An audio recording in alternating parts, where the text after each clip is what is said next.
ఇప్పుడు mobile phones లో lithium ion బ్యాటరీలు వాడుతున్నారు. ఒకప్పటిలా నికెల్ బ్యాటరీ ఉన్న ఫోన్లు దర్శనమివ్వడం లేదు. దీనివల్ల ఎంఏహెచ్ పవర్ పెరగనైతే పెరిగింది కానీ heating problem, battery drain problem కూడా పెరిగిపోయింది. అందుకే శాంసంగ్ లాంటి బడా కంపెనీ ఫోన్లు కూడా హీటింగ్ ని తట్టుకోలేక పేలిపోతున్నాయి. ఎంత మంచి కంపెనీ ఫోన్ కొన్నా కొన్ని మొబైల్స్ లో బ్యాటరీ కొంతకాలం వాడిన తర్వాత బలహీనపడుతోంది. ఇందుకు ఓ కారణం ఉంది అంటున్నారు టెక్ నిపుణులు.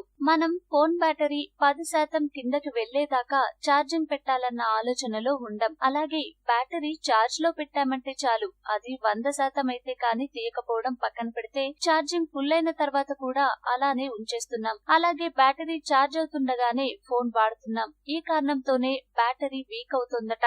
నికెల్ బ్యాటరీ వేరు. బ్యాటరీ మొత్తం అయిపోయి ఫోన్ స్విచ్ ఆఫ్ అయిన తర్వాత ఛార్జింగ్ పెట్టి ఫుల్ చేసినా ఎక్కువ కాలం ఆగేవి. కానీ లిథియం అయాన్ బ్యాటరీ అలా కాదు, ఈజీగా హీట్ అయిపోతాయి. అందుకే 40 నుండి 80 అనే టెక్నిక్ ని వాడండి అని సూచిస్తున్నారు నిపుణులు. అంటే మొబైల్ బ్యాటరీ 40% కిందకి పడకుండా చూసుకోవడం, అలాగే 80కి పైగా ఛార్జింగ్ పెట్టకపోవడం. 40% మరీ కష్టం అనుకుంటే కనీసం 20% ఉండగానైనా ఛార్జింగ్ పెట్టాలి. తక్కువ బ్యాటరీతో ఛార్జింగ్ పెట్టినప్పుడు, అలాగే ఎక్కువసేపు ఛార్జింగ్ పెట్టినప్పుడు ఈ బ్యాటరీలు హీట్ అవుతాయి. ఇలా తరచుగా చేస్తే 30% పవర్ ని కోల్పోతాయి. అప్పటి నుంచే మీ మొబైల్ తక్కువ బ్యాటరీ ఇవ్వడం మొదలు పెడుతుంది. అలాగే మొబైల్ ఛార్జింగ్ లో ఉండగా టాస్కింగ్ చేయడం కూడా పొరపాటే. ఈ రెండు తప్పులు చేయకుండా 40 నుండి 80 టెక్నిక్ పాటిస్తూ మీ మొబైల్ ని కాస్త శ్రద్ధగా ఛార్జింగ్ పెట్టుకోండి. ఎక్కువ కాలం బ్యాటరీ ఆగుతుంది.